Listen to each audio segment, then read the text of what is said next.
Good afternoon, ladies and gentlemen. I'd like to welcome you to the Business and Utility Subcommittee. Today is Wednesday, March the 5th, 2025, 3 p.m. Madam Clerk, can you open the board? And members, let's go ahead and take the roll.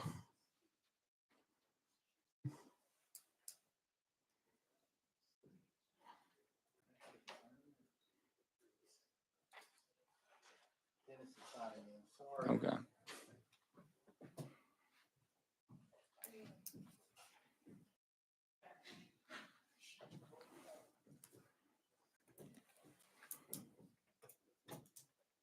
All right, Madam Clerk, go ahead and lock in the roll, please. Mr. Chairman, you have 7 members present. Thank you, Madam Clerk. Members, before we get started today, do we have any personal orders? If not, we do have a few housekeeping items, and item number 6, that's House Bill 972 by Representative McCalman, has been rolled 1 week. Item number 4, House Bill 470 by Representative Tim Rudd, has been rolled 1 week. And members, we're going to go a little bit out of order. We're going to take up item number 2 first, and that's House Bill 781 by Representative Martin.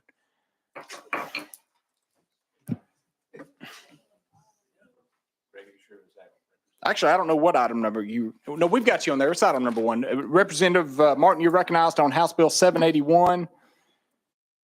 Thank you, Mr. Chairman. The Tennessee Realtors is bringing forth this legislation. Hang on just a second. Members, can we get a motion in a second? We have a motion. We have a second. Go ahead and proceed, sponsor. Thank you.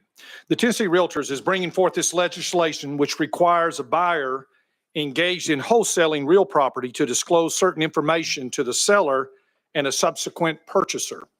So what is wholesaling?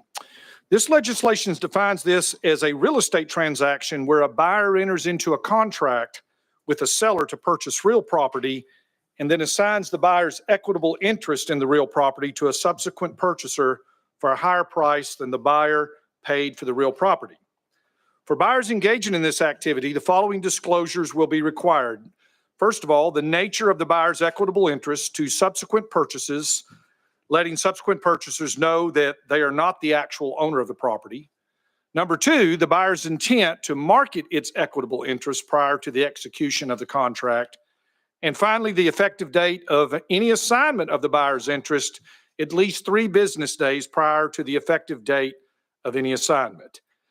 Now, why is this legislation needed? Because disclosures are essential in the context of wholesaling real property to ensure that consumers, whether they are buyers or sellers, have the necessary information to make informed decisions. Real estate transactions, especially wholesaling, can attract unscrupulous practices if transparency is lacking. Requiring these disclosures will help prevent fraud or deceptive practices by ensuring that both parties are fully aware of the wholesaler's legal standing and intent. And Mr. Chairman, I or Addison Russell is here perhaps to answer any questions that you or the committee might have at this time. Thank you for that explanation, sponsor. Members, do we have any questions? Chairman Lafferty, you're recognized.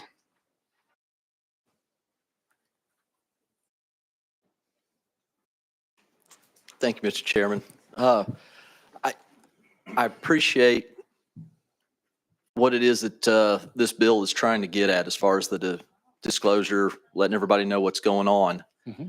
If I recall from reading through the bill, it's a 3-day before closing notice. Is that correct? Sponsor? That is correct. Okay.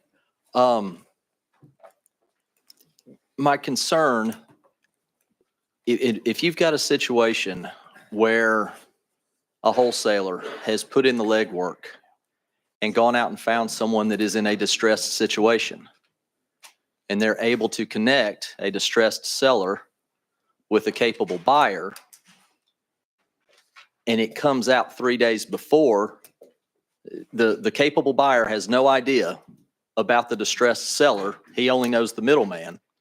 And then that capable buyer finds out, oh, I might be able to make a few more bucks. I think I'll pull out of this deal today and let it fall through, and then I can go back around and contact the seller. That's the nature of I don't want somebody to be hung up in something like that. Representative Martin, you I recognize. can revise and extend my remarks, Mr. Chairman. In the bill, under section 1B, it says that the seller of the property, the buyer's intent to market its equitable prior to the execution of the contract and effective date of any assignment of the buyer's interest. And it talks about the real property at least 3 business days prior to the effective date of assignment. So it's the date of the assignment. Could that be the date of closing? Perhaps. But it's the date that it's assigned to someone. Chairman Lafferty? Thank you. All right. I'm not in the I'm kind of in the real estate business, but not that Sure you are. in depth. Yeah. In layman's terms, could you put that in more simple? You're talking about assignment. That's meaning the person who actually owns the property then assigns it to a wholesaler? No, More layman's terms, I guess, is what I'm. Sponsor, go ahead. no, it would be the wholesaler assigning it, that they would have to disclose to the seller who they are assigning it to. Okay. So Chairman Lafferty, go ahead. thank you. So I'm the wholesaler. Before we get to the point of a closing or anything else, I have to tell the person who physically owns the property at that time that I intend to turn around and flip this to someone else? Representative Martin? Well, you have to disclose your equitable interest within 3 days of the assignment. Mr. Yeah, Chairman? keep going, Representative. I do not have a problem if it would be permissible to go out of session and have, We do have some folks on the list here. I've got Addison Russell. Would you like Addison to come up? I think that would be, I think Okay. that would be helpful. Members, without objection, we're going out of session. Ms. Russell, if you can just, before you talk, make sure that red light is turned on and state your name for the record, please. You are recognized as soon as your light comes on. Thank you, Mr. Chairman. Addison Russell on behalf of Tennessee Realtors. Chairman Lafferty, if I understand your question correctly, the capable purchaser, which is the subsequent purchaser, would be disclosed on the front end under this legislation from the wholesaler, that the wholesaler is only selling their equitable interest and is not the real owner of the property. So the capable buyer would know the situation on the front end. And then as far as getting out of any contract, they really wouldn't be able to do that. They would be bound by the contractual obligations that they agreed to. The notice of assignment goes to the original seller, the owner of the property, where the wholesaler says, Mr. Seller, I have found a capable purchaser, and in 3 days, my assignment of my interest becomes effective. I just wanted to give you a heads up. It doesn't give the seller the right to terminate that contract. It's just letting them know that someone else will be coming to the closing table, if that answers your question. Chairman Lafferty? Let me try and repeat that back to you. Okay. So I've got I'm wanting to sell my property. Someone comes to me and says, I'm not going to write you a check for this, but I've got somebody that can. That's the disclosure. Is that correct? What we're seeing across the state is someone would come to a property owner and say, Mr. Lafferty, I would like to purchase your home. Here's a contract, and I'm going to buy it for $200,000. You, seller, think that the wholesaler is going to show up at the closing table and give you that cash. But their intent is to go on and find a capable purchaser and to sell their interest in your property. And then that person will show up at the closing table. And we're just trying to make the disclosure on the front end, kind of to your point, to your question, that the wholesaler's intent is to find a subsequent purchaser. Right now, I think some consumers are being led to believe that that person will be the end buyer. Chairman Lafferty? So my first read of this, I was thinking that we were trying to, I don't know if protect's the right word.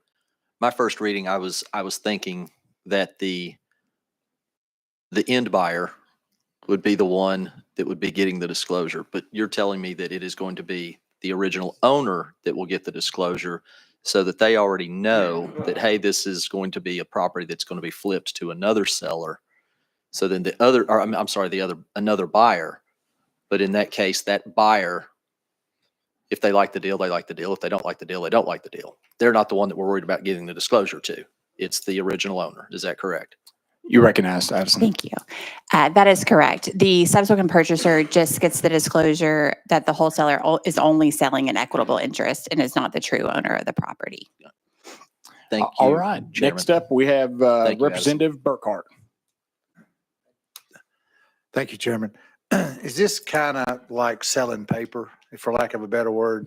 I know in different states, certain condos get hot and they're starting to build a building and somebody has a contract on condo number 100 and it could change hands 4, 5, 6, 7 times before it gets to the buyer coming back to sell it. Basically, what we're talking about is selling paper, right? Addison, you recognized. Thank you.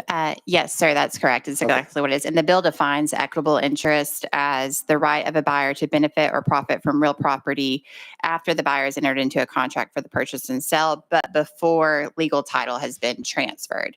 And so that, to your point, is they are just selling their interest on paper, and they don't own any real interest in the property because the title has not transferred yet. Okay. Representative Burkhart. Thank you. Okay. Next up, I have Representative Hardaway. You recognized. Thank you, Chairman. Good afternoon, ma'am. I guess the two questions I have is what problem are we solving? And what's the difference in this and an options contract? Addison, you recognized. Thank you. The problem that we're solving is we are seeing consumers across the state who think that if you, Representative Hardaway, approach them, that you plan to come to the closing table with that money. Oftentimes, the wholesaler, if they cannot find a subsequent purchaser, they will terminate the contract, and that homeowner or property owner is not fully aware of their intent. Now, there are obviously contractual obligations surrounding that, depending on how the contract is, but it's to inform consumers on the front end that that person is not the end buyer. Also, the end buyer may have different intentions with the property. I know when Representative Martin and I first spoke about the legislation, he was very concerned about a farmer who might sell to Representative Clemens, and he thinks that Representative Clemens is going to continue to farm the property, but then Representative Clemens assigns his interest to a developer or something else. And so it's just kind of making parties aware that that person is not the end buyer, and also to let consumers know that maybe their property is worth more, that these are often unsolicited offers. So you see the elderly targeted more so. And not that there's anything wrong with the practice, but that is kind of the general trend to be an unsolicited offer. And so just to make that person aware that maybe they want to ask their children before they enter into this contract, or another trusted advisor. Representative Hardaway, got anything else? Well, I'm still not convinced on the why. I'm rather of the mind that if the seller is getting what they want out of it, that's no longer our business, not us as legislators. But in the deal, if I'm giving the seller what he or she wants, what I do with the property afterwards, whether I do it at the end of our transaction, immediately with a second closing, or completing that initial closing with transfer of funds in, or whether I do it a week or a year later. So I'm having trouble understanding the need, and I appreciate what you said about the elderly being taken advantage of. So I'm starting to lean back towards it for that reason. But I'm in a conundrum, Mr. Chairman. Well, I just want to remind the committee real quick, we are out of session, and Ms. Addison Russell is not presenting the bill or trying to sell you on it. She's here just to give some testimony, some expert testimony here. So we do still have the sponsor standing to the well when we go back in session. So I have a few people on the list. Is this in fact for Ms. Russell? Okay, Representative Barrett, you recognized.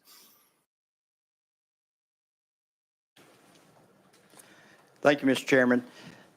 Good afternoon, Ms. Russell. How are you? Well, how are you? Thank you for coming and talking to me about this earlier.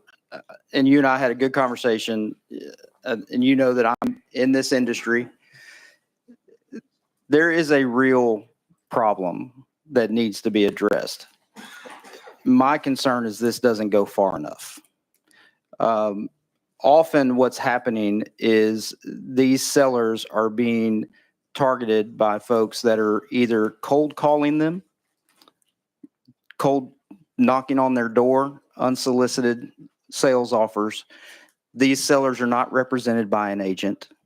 They're not getting advice as to what these contracts mean or how it's going to work. And what I've even seen is some of these folks that are bad actors are taking that contract then and recording it in the registrar's office to try to perfect some sort of lien on this property so that the seller can't go and sell it to someone else. So there's definitely an issue that needs to be addressed. My concern is, and it's an issue that is happening in my community now, is we have a prevalent issue that is overrunning our community with transitional homes, halfway houses, and industries that are running those. This method of buying property is a way for them to do that when in a community where the community has decided they don't want to sell them any more property, but they can go get a wholesaler to go and not disclose who they're selling to. This still doesn't require them to disclose that to the buyer or to the seller, to give the seller an option to get out. Because the seller may not want to sell to whoever it is that this wholesaler has got this new buyer on the hook. So I would like to support this, but I need it to do more. I need it to protect the seller more and give them more options to get out of a bad situation. So that's where I'm at. All right, next up, it looks like we have Representative Clemens. I'm good. Okay. All right, members, do we have any questions for Chairman Powers? You are recognized. Thank you, Mr. Chairman, and Ms. Russell, if that is your real name. I've actually known her. I was there at the hospital the day she was born, so it was Addie Dower back then. But anyway, my question goes back, and I want to piggyback on what we've been talking about as far as what is my neighbor. I'll give you an example. My neighbor is 90 years old. They drive by our house. They said, we want to offer you $50,000 more than what the market value is on your house. And she said, well, I'm 90 years old. I don't really want to move. And you know who it is, probably. And so I guess my question is, how are they going to determine the market value? I mean, I thought it was kind of, they didn't really have an answer for what the market value, where they got that, or anything about it. So I think this bill will help that too, as far as kind of going after the elderly people and doing that. The only question I had, and I mentioned it to Representative Martin, the penalty, I guess, is what I'm concerned about. What is the penalty if they do violate it? Is it just a civil lawsuit, or is that what we're looking at? Ms. Russell, you recognized. Well, my grandparents are your 90-year-old neighbors. Well, there are two I of don't know them, if it was them. For penalties, though, we are looking primarily at civil lawsuits right here. And we do have other disclosure statutes in the law, property condition disclosure, and that plays out mostly in civil lawsuits. And I think to Representative Barrett's point, and based on our conversation today, is we feel that this is a really good first step to define the practice within code and to just create informed consumers, and that if they do want to take what is being offered to them, that is completely fine. We're just trying to inform consumers. But I think that this is a good first step in at least having informed consumers. And then I think if the need continues to grow, Right. certainly our organization is committed to protecting consumers in that regard. Right. Thank you. Yeah, and I think that, there's been a good conversation about it, and I do appreciate the sponsor bringing forth this bill. So thank you. All right, members, I don't have anyone else on the list while we're out of session. So without objection, we're going back into session. We're back on the bill. Representative Hardaway, you're recognized. Thank you, Chairman. And to the sponsor, she sold me on the last one that this is kind of laying the groundwork to do something more later if necessary to protect the consumer. So I am going to support your bill. Thank you for bringing it. Thank you. Chairman Vaughn, you are recognized.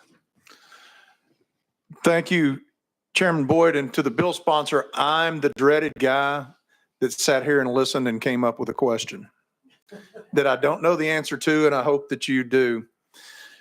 Because as I sit here and look at this, I know the problem that you're attempting to resolve, because we don't want people making plans and then the contracts they have falling apart because there was never any real interest there. They were trying to tie things up or whatever. But I don't see a definition for wholesaling in here, because what I'm concerned about is the would you consider someone who drives by a house that says, wow, I wonder how that is, and they have their agent call and they have no intention of living there, but they see it as a good investment. And so they say, wow, if I did that and I slap some paint on it and I flip this thing, I can make some money on it. I can engage in commerce.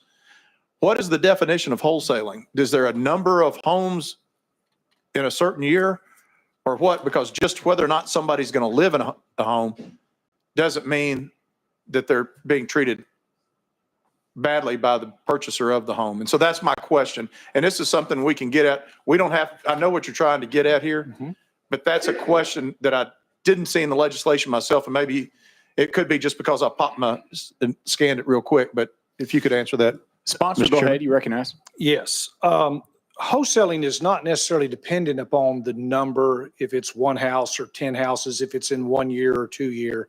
It's basically the issue, the problem that we're trying to solve is people that are selling an interest, an equitable interest and that's all that they have in that.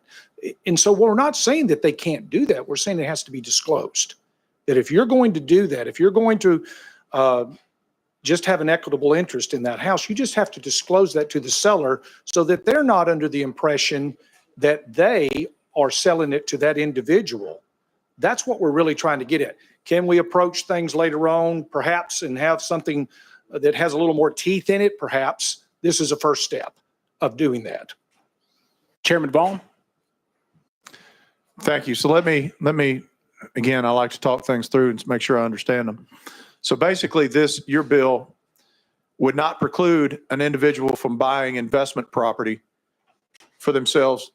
They just have to disclose to the owner of what they're going to do with it. Is that the purpose? Because go ahead, sponsor. No, sir. It's not about them buying the property because they're never having the deed put in their name and hence registered. This is about the matter of them having an equitable interest in it. It's not like that if you were to sell that property to me and I was to go to the courthouse and sell it to someone else, then that's a different conversation than if I was to approach you and say, hey, here's a contract, and now I'm going to go find someone else. That when you end up at the closing table, someone else there. And what I've done is never really owned the property. All I've done is sold the equitable interest in it. You see the distinction in that? Between me owning the property and me basically selling that interest to someone else. Chairman Vaughn. I've got it. I've got to think about it. Thank you, Mr. Sponsor. All right. Members, I don't have anybody else on the list, so let's go ahead and vote to send this thing to full commerce. So all in favor, vote aye. All opposed, no.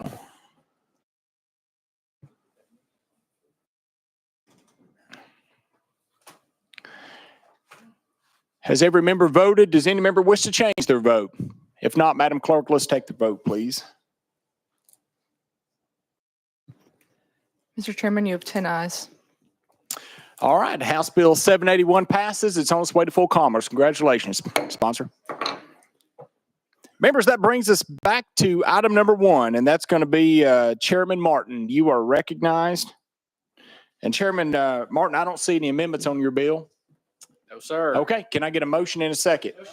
We have a motion. We have a second. You're recognized, sponsor. Thank you, Chairman and Committee. This legislation was brought to me by the Department of General Services. And this legislation simply gives the Mega Site Authority of West Tennessee the authority to retain interest accrued as a result of rates collected from the operation of water and wastewater plant in the district. Under current law, the interest income would revert to the general fund simply, or would revert to the general fund similar to department budgetary revisions. Since this interest is a result of the rate charged by the Mega Site Authority and not direct budgetary appropriation, the Department of General Services would like to allow the Mega Site to return that to their operational cost to keep it within statute. With that, I stand ready for questions. Sponsor, we appreciate that good explanation. Members, do we have any questions for the sponsor? Chairman Clemens, you are recognized.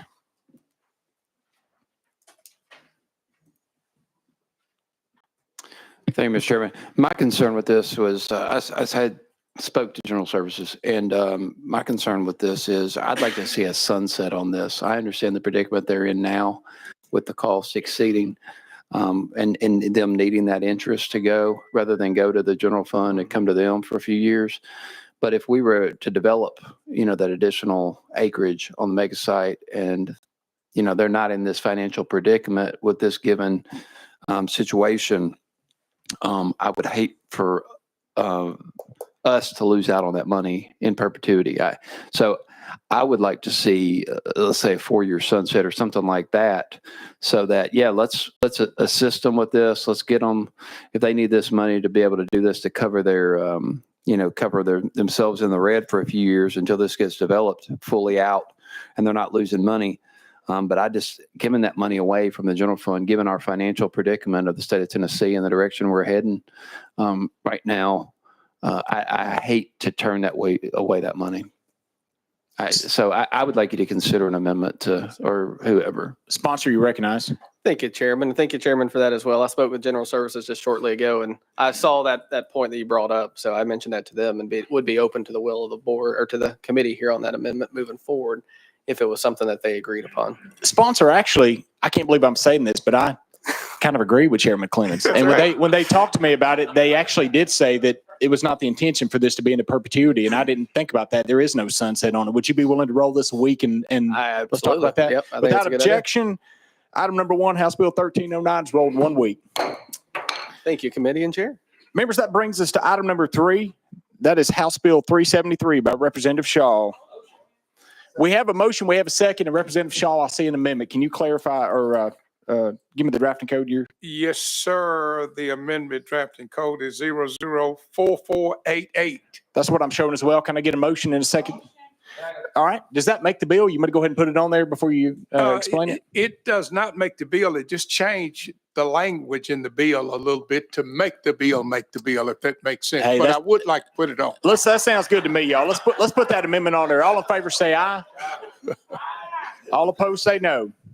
Ayes have it. Sir, your bill is amended and you're recognized for explanation. Thank you, Mr. Chairman, the members. Hopefully, this is for the tattoo artists. This bill, it comes to me from my senator. And of course, what the bill seeks to do is allow tattoo artists moving to Tennessee from other states in good standards with the states that they are moving from to come and practice apprenticeships under the authority of someone that's practicing here in the state of Tennessee.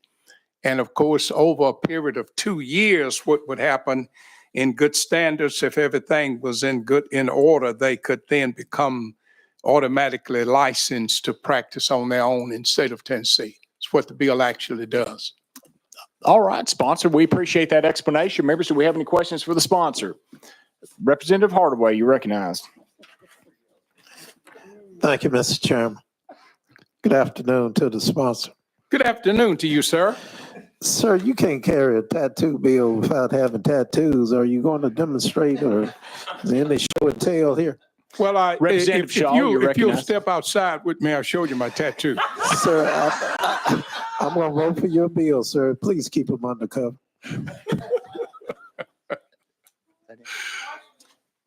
Any other questions for the sponsor? If not, members, let's go ahead and vote on House Bill 373 to send it to full commerce. All in favor, vote aye. On your little electronic device, you can say aye, too. And all opposed, no. Has every member voted? Does any member wish to change their vote?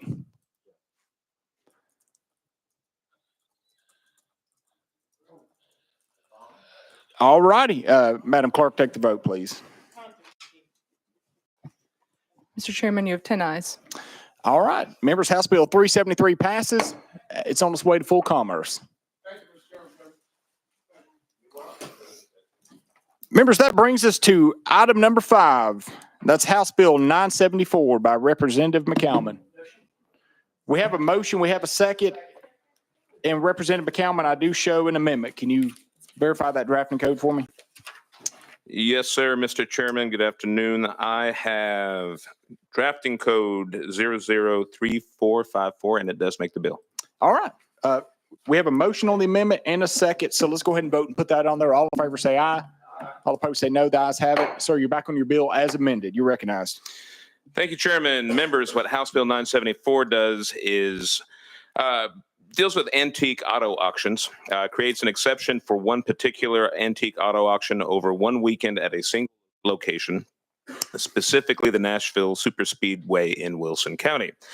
This event would be much more than just the auction itself, drawing an estimated attendance of 20,000 people, generating over $1 million in estimated sales tax revenue, and it will be televised nationally. And with that, I stand ready for questions and renew my motion. All right, sponsor, thanks for that explanation. Do we have any questions? If not, we're voting to send House Bill 974 to full commerce. Madam Clerk, if you'll prepare the board, members vote yes or no. Has every member voted? Does any member wish to change their vote? Madam Clerk, take the vote. Mr. Chairman, you have 10 ayes. All right, House Bill 974 passes. It's on its way to full commerce. Congratulations, sponsor. Thank you, Mr. Chairman and committee. Members, that brings us to item number 7. That's House Bill 700 by Representative Burkhart. Okay, Representative Burkhart, I do show an amendment. Can you verify that drafting code for me?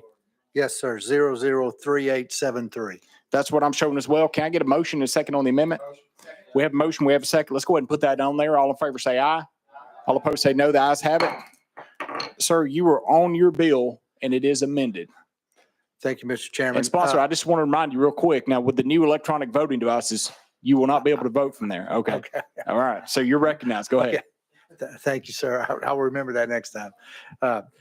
I'm glad we had the discussion on the first bill of the committee. What this bill does, and we do have someone from the realtors here if we have to go out of session for any questions. But what this bill does, currently the principal broker licensed prior to January 1st, 2005 is exempt from continuing education requirements of 16 hours of CEs for every 2 years. This legislation amends that provision and states that any principal broker licensed prior to January 1st, 2005, who also supervises affiliate brokers, will no longer be exempt from the continuing education requirements. And that's what this bill does. And as we discussed with the first bill, you can see how fast everything's changing in the real estate world. And this is why this bill is needed. And I'll stand to answer any questions. Thank you, sponsor, for that explanation. And normally folks are trying to get out of continuing education, but I was surprised that everyone I heard from was in favor of this. They felt it was very much needed. You're recognized if you have anything. Yes, sir. This comes from the Realtors Association. So this is their bill. Okay. Members, do we have any questions for the sponsor? If questions been called, members, let's go ahead and vote to send House Bill 700 to full commerce as amended. All in favor, vote aye. All opposed, no.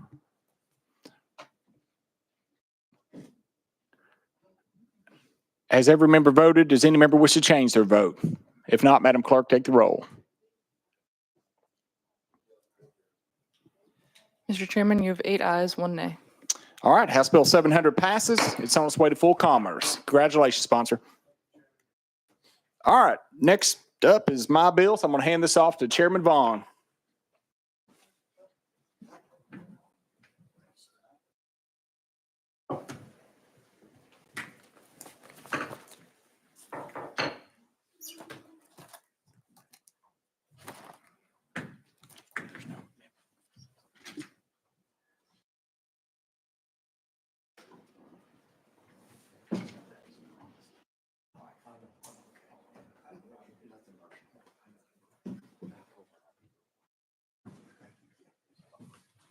Thank you. Next item on the calendar is House Bill 1142 by Chairman Boyd. Motion. Got a motion and a second. Please present your bill, sir. Thank you, Mr. Chairman. Committee members, House Bill 1142 is a pretty simple bill. It changes the Tennessee definition of a manufactured home to mirror the definition set by Title 42 of the United States Code. Mr. Chairman, I'll take any questions. All right. There we go. We now have a uniform definition of wherever we may go in this proud land of ours. That our mobile homes, well, manufactured housing will all be the same. Do we have any questions for the sponsor? You can tell it's late in the day. I see no questions. Let's call the question. All those in favor of 1142 sending on to full commerce, please indicate by showing your green button. And you can say aye if you want to. Aye. There we go. Get it out. It feels good. It's tally time, Madam Clerk. Could you read it? Could you tell us how we voted? Mr. Chairman, you have 10 ayes. 10 ayes and no. 1142 is on to commerce.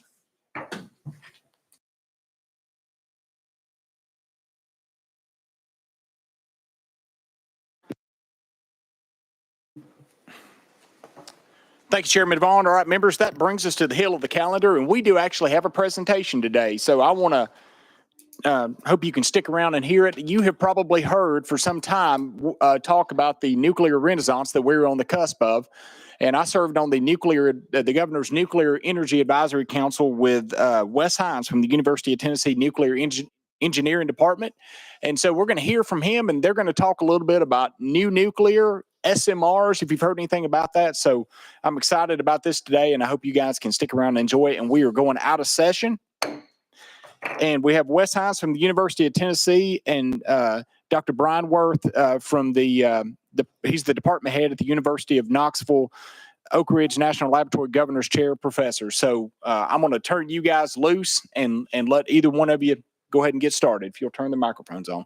Just state your name for the record, please. Yeah, this is Wes Hines. So thank you, Chairman. I had the pleasure of serving on the advisory council with Chairman Boyd. It was a wonderful experience for me. I hope it was for the rest of the people on the council. So the chairman asked me to come in and kind of give a little bit of a primer on advanced nuclear, and then I'm happy to answer any questions. I worked at the university for 30 years. I'm still emeritus there. I stepped down as department head after 13 years of being department head to Dr. Worth, who's doing a fabulous job. We have a fabulous nuclear engineering department there, one of the largest in the country. Actually, I think it's number 2 now, Texas A&M, but they always make things bigger in Texas. So I have just a couple of slides. I'm going to kind of just give an overview of nuclear, and then maybe 4 or 5 slides on advanced nuclear, and then 1 or 2 slides on how does that impact Tennessee. So first slide, we have 94 operating commercial U.S. nuclear power plants producing about 20% of the nation's electricity demand.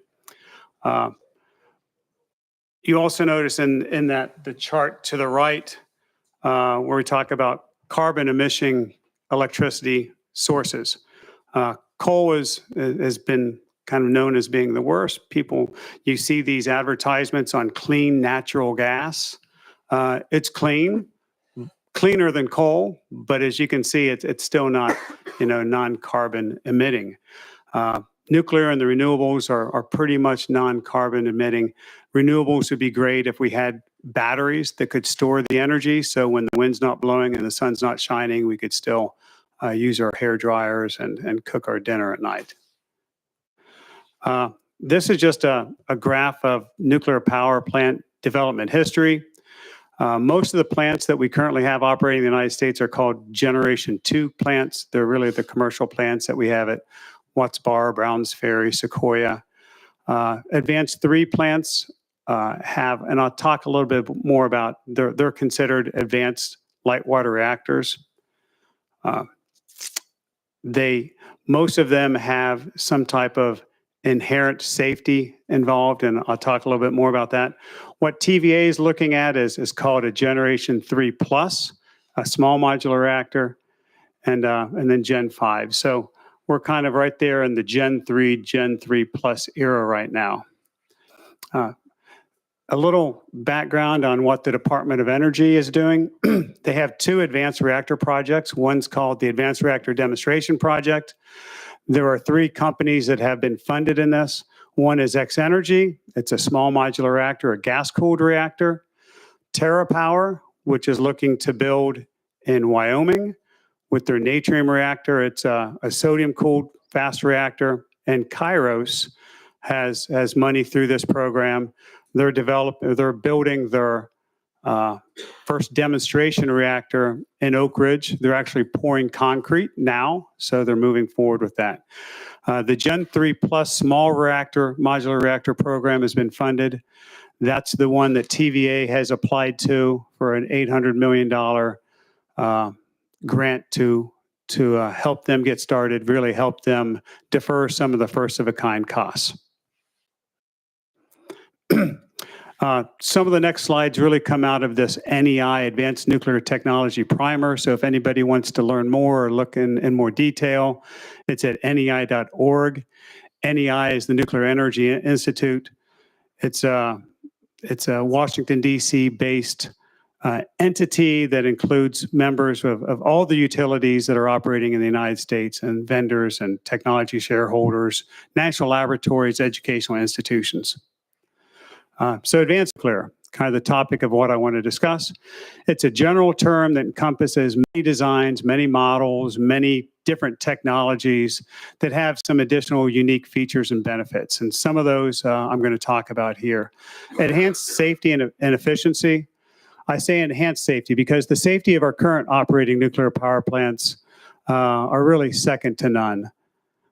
We think of things like 3 Mile Island in the past. Well, the way we operated those plants is completely different than the way we operate our plants today. One of the first things that happened is they went in and they said, why are we operating plants this way? Where we're trying to diagnose the problem. A new operating procedure is actually make sure that we remove decay heat removal, that we keep the plant safe. And then you can find out what went wrong later. But the major priority is to keep the plant safe. The advanced nuclear plants have some enhanced safety. A lot of those are what's called inherently safe or walk-away safe. So if you lost all electrical power, the laws of physics would keep that plant safe. Natural circulation could remove heat. Natural evaporation could remove heat. But they're walk-away safe. You don't have to have emergency diesel generators and other devices come online to keep your plant safe. Smaller sizes that are easier to transport and store safely. This is really looking at modular designs, making these plants, making the modules in manufacturing facilities, moving those modules to the plant site and constructing it at the plant site. Factory construction, again, that's developing these things as a module, transporting them to site, and having some economies of scale through that. Integration with intermittent renewables.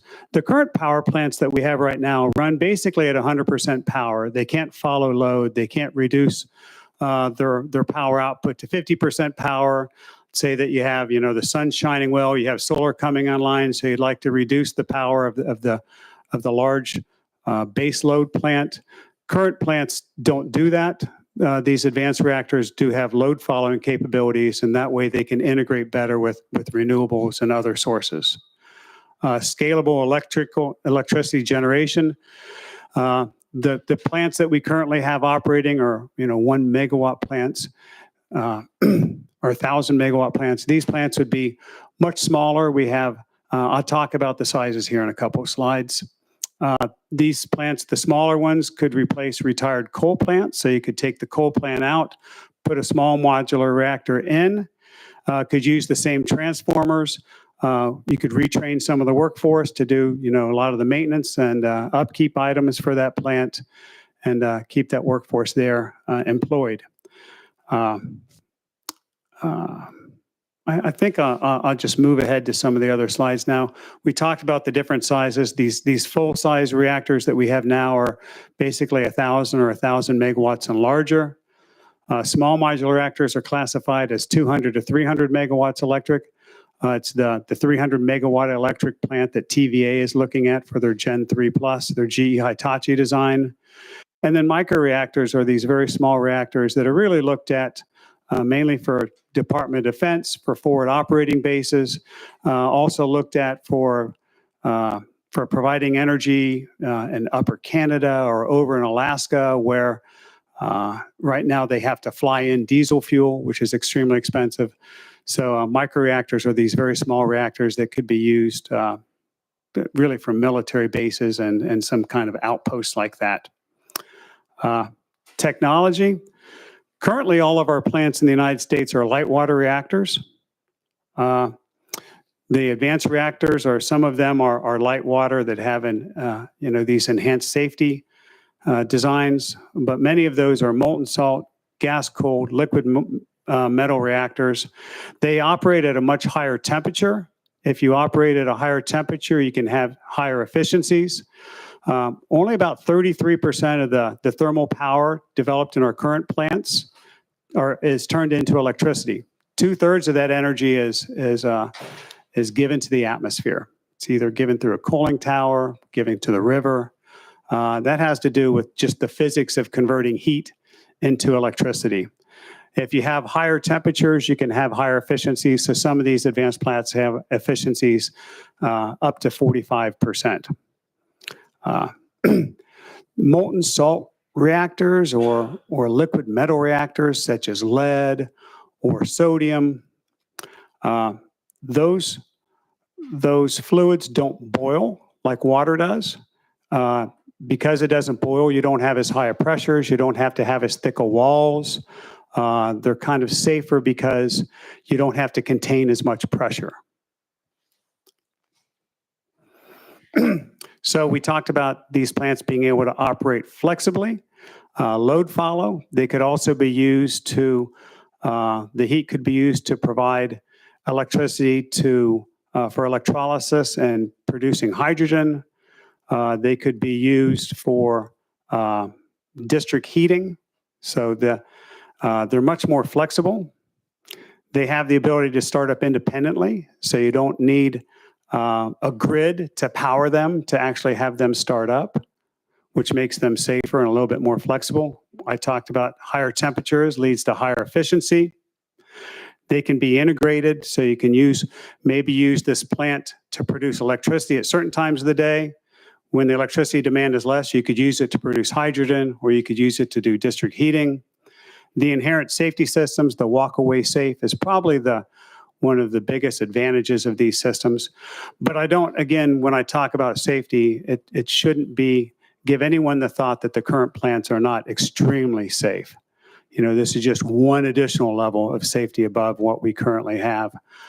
Built-in security features. Some of these are placed below grade, which I think is actually very important. When we read things about the Ukraine war and drones and drone strikes and how small those drones could be, and if you have a bad actor, they could go somewhere and send a drone for one of these plants. Putting them underground keeps them pretty much immune to drone-type strikes.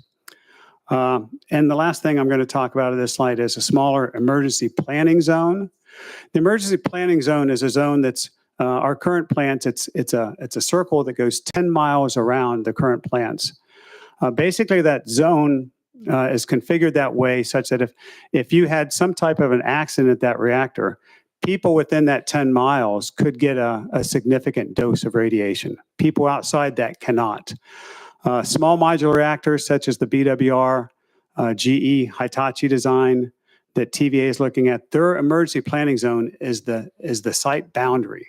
So it's just several acres. So you don't have to worry about people in nearby neighborhoods if you had an accident of getting any significant dose. And that leads to some economies for the utility, not to have to train people and not to have the planning operational processes in place. So, how does that affect Tennessee? There's 230 nuclear-related companies in Tennessee. I tell when I recruit students to the University of Tennessee, I tell them, we have 150 nuclear-related companies within 50 miles of where I'm sitting right now. East Tennessee is really the hotbed of nuclear innovation for the country and really for the world. We have several new companies coming in, whether it's Type 1 Energy coming in, looking at fusion. We mentioned that Kairos is already breaking ground and pouring concrete for their Hermes reactor, and then they have 2 reactors that are planned for the Oak Ridge area after that. TRISO X is part of that X Energy Advanced Reactor Demonstration Project. They're going to make the TRISO fuel there outside of Oak Ridge. The largest private investment ever made in the state of Tennessee is Orano, who is going to bring their enrichment technologies. I think that's about a $6 billion plant. So lots of great things happening in East Tennessee. I mentioned the Kairos project, and then the TVA's plans for deploying small modular reactors at Clinch River. The Clinch River site can hold 4 of these. So those 4 small modular reactors is about the same generation capacity as one large reactor, one of the 1,000 plus megawatt reactors. They've moved forward with their early site permit. It's the only place in the United States that has already passed these early site permits and ready to build. They've invested, their board has already approved investments of $350 million. And they've applied for this DOD grant. What are the challenges? One of the main challenges are the first of a kind costs. The first company, the first utility that builds one of these new plants, it's going to be more expensive than the second plant, then the third plant, and the fourth plant. Because you learn a lot when you build something for the first time. You have to set up the supply chain. You have to go through the licensing with the Nuclear Regulatory Commission. So there's a lot more costs. What I think is really significant about the way TVA is moving forward is they don't want to take all those costs and make the electricity purchasers have to pay for those first of a kind costs. These are first of a kind reactors for the nation. And their thought is that the nation should come forward and pay for those first of a kind costs, not have the TVA electrical users have to have a higher rate and pay for those costs. And I'm just going to end with this slide. This is their path forward. If everything works out well, their first unit will be operational in 2032. People think that's a long time, but it really is long because of getting the supply chain set up, getting the first of the kind costs set up, and getting the regulatory approvals to actually build and operate that plant. So I'm happy to answer any questions that you may have. Wes, thank you for coming. A couple of things I wanted to highlight that I think are really cool about this is that once the first one is built and they start manufacturing these, a lot of these could be kind of factory built and brought out to the site. And as in our area where we buy pretty much all of our electricity from TVAs, these coal plants get shut down and the distribution lines are already ran to that facility. You could go in there and drop some of these SMRs and tether them together and distribute electricity from the same site without having to rerun all of the distribution lines. And that, to me, is very promising, and among other things. But members, Chairman Lafferty, you recognized. Thank you, Chairman. Thank you guys for being there. It was a great presentation. Curious about many years ago, seems like I read an article about the French being way out in front of the rest of the world as far as small nuclear reactors go. Is that accurate? Yeah, I don't think they're way out in front with SMRs.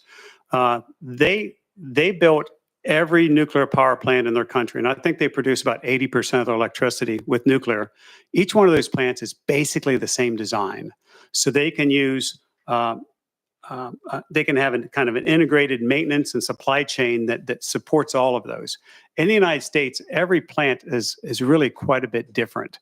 So it's harder to maintain those plants. If you have a problem in one plant, you can't say, oh, that's going to be the same thing in every other plant.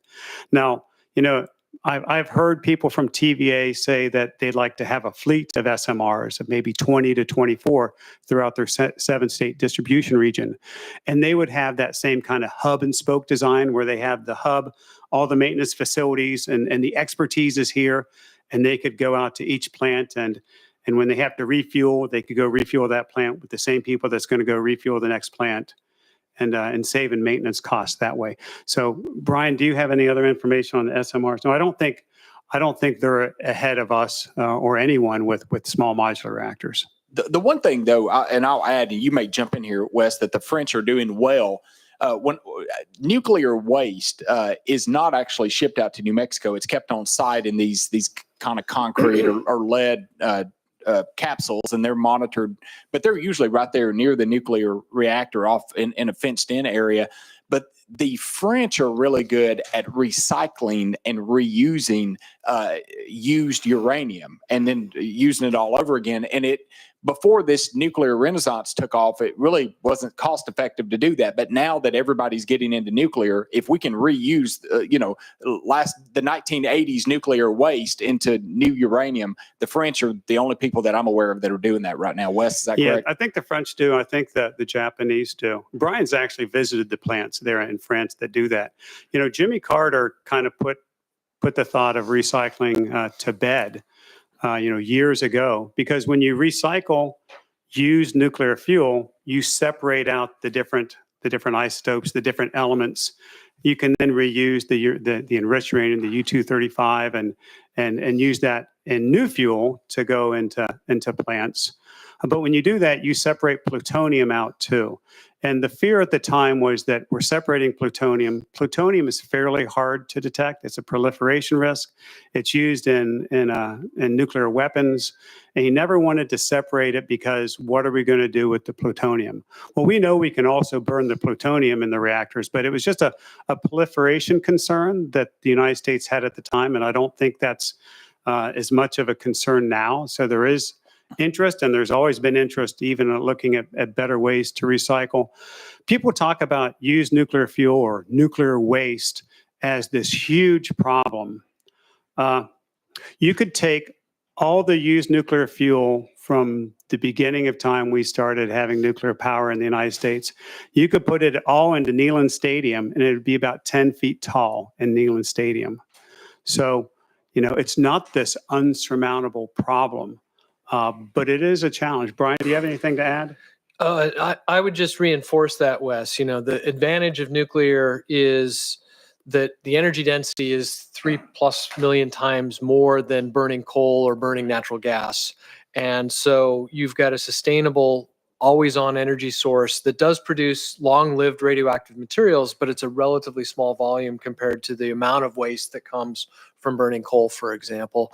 And certainly, the opportunity space for recycling, as Chairman Boyd has mentioned, is that you can reuse some of that, and some of the various advanced reactor concepts that are under development, the sodium-cooled or the lead-cooled fast reactors, are actually better suited for using some of that as source material and input into the nuclear fuel cycle. So just a tremendous opportunity. Chairman Lafferty.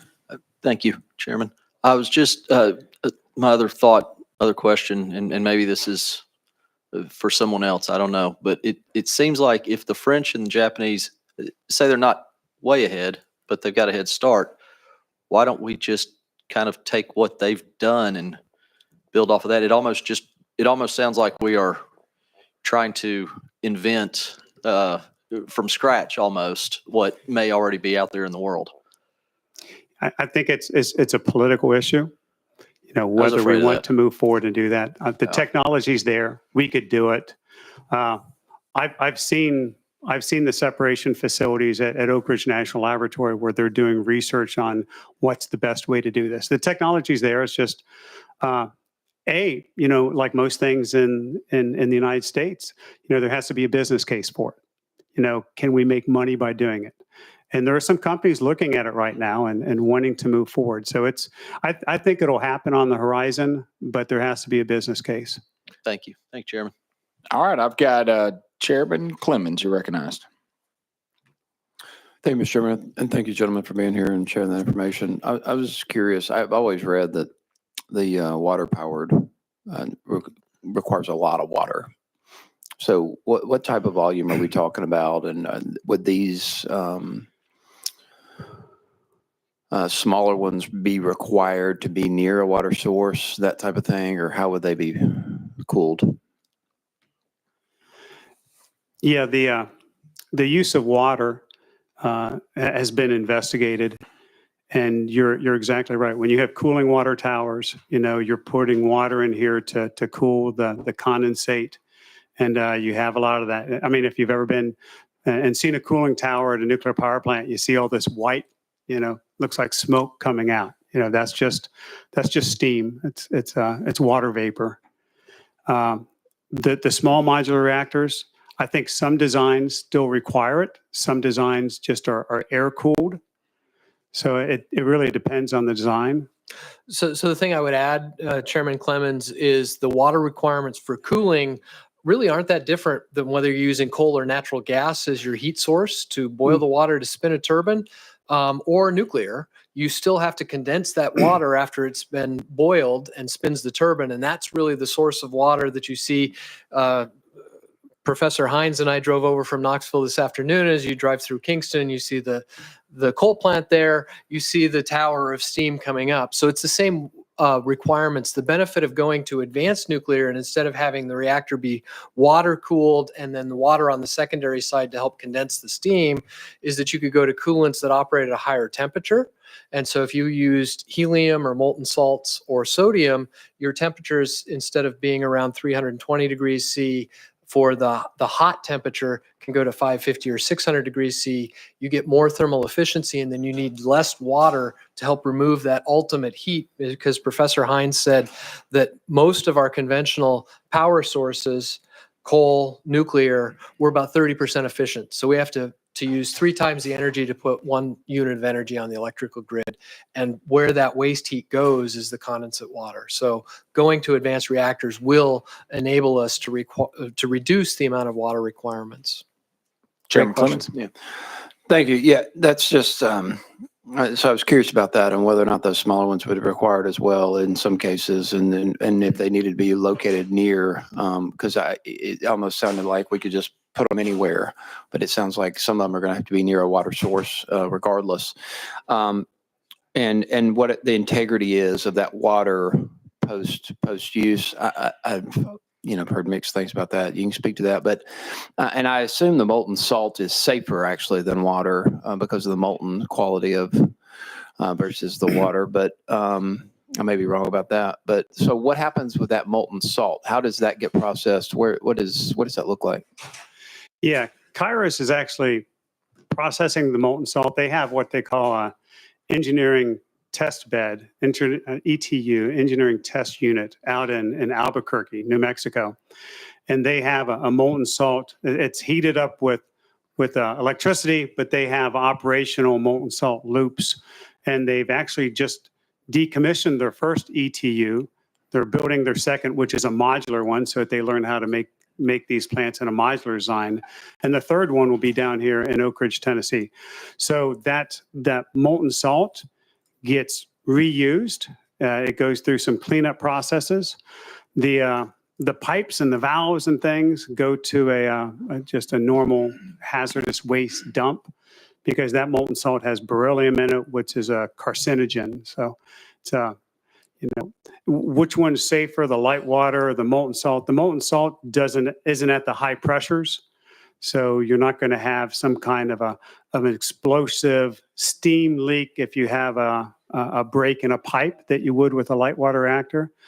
Some of those, what they call design basis accidents, those worst of a kind, worst things you could dream up type accidents, these new designs don't have those because they don't have that high pressure steam.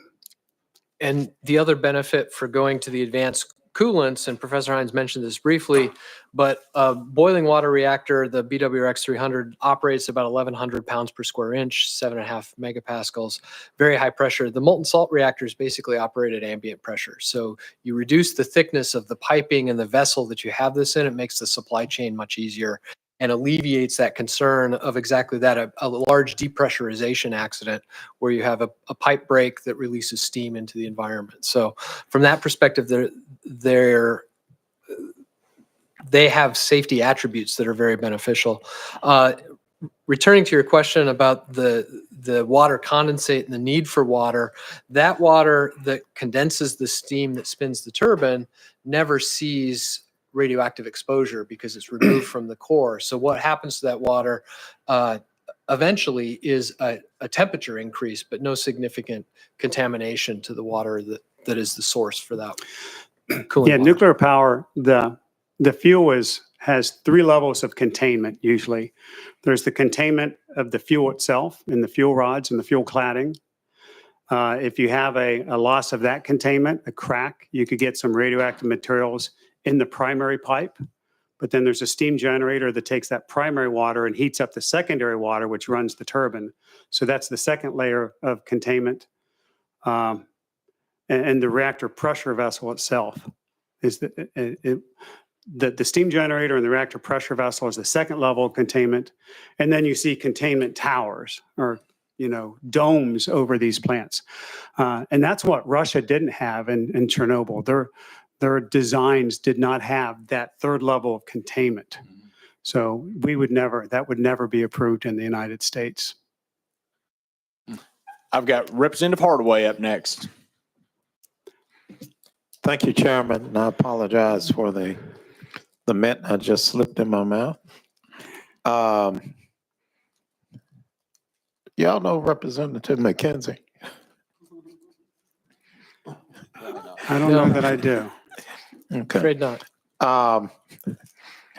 The fact that we have aquifers in West Tennessee, and you mentioned the security aspect of having certain components underground.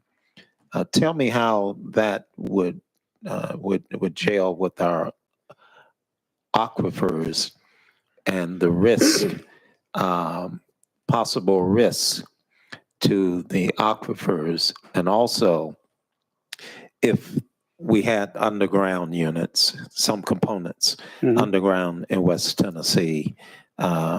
We are also waiting for that 100-year seismic activity. Tell me how a disturbance would impact the aquifer or seismic activity, please. Yeah, when you try to site one of these reactors, you have to go through and look at all of those things. The Nuclear Regulatory Commission, these early site permits and the environmental impact studies, that covers all of those. Talking to people at TVA, I don't think there is a plan to put these reactors in West Tennessee, mainly because of the seismic activities. I think the aquifer, if they could, they have to do all, if you look at what they did at Clinch River, they had to go out and drill and drill and drill and drill. And they did that for years so that they have complete knowledge of all the land, not up on top, but down to a certain depth. So if there are aquifers there, they're not going to be able to build it on that type of a site. So you'd have to find a site that could handle it. But I think West Tennessee, I think it's really the seismic activity that's the challenge. Thank you. And thank you, Mr. Chairman. If our aquifers are safe, we're going to keep them that way. All right. I do have a question for you. Right now, I know we're still, even the SMRs are still light water. How far away are we from getting into this molten salt? I mean, that being I guess that would be generation 4. Or when will we start seeing those rather than the light water reactors? Yeah, so Hermes is starting their first small modular reactor that's a molten salt design, and that's going to be operational, 2028, 2029 is going to be the operation. That first reactor, Hermes 1, is not going to be connected to the electrical grid. It's going to give both Kairos Power operational understanding and the NRC confidence in the regulatory framework and the license that they provided.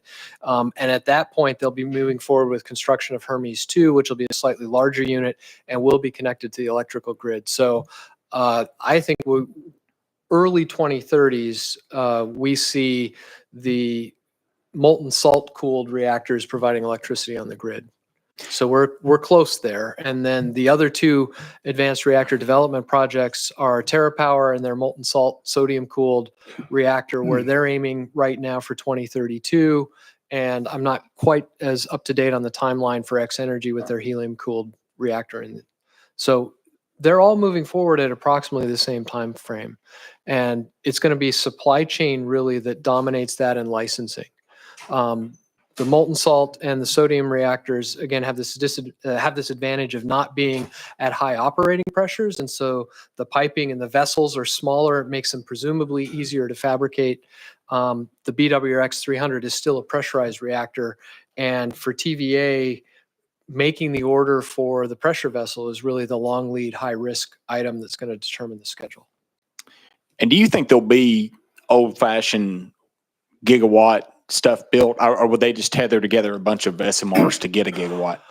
Go ahead, Wes. Yeah. So I think one of the challenges of building, the gigawatt scale plants like were built down in Georgia, I think, when they started building those plants, their estimation was $7 billion a plant. And for two plants, that'd be 14 billion, and it cost 28 billion. 35.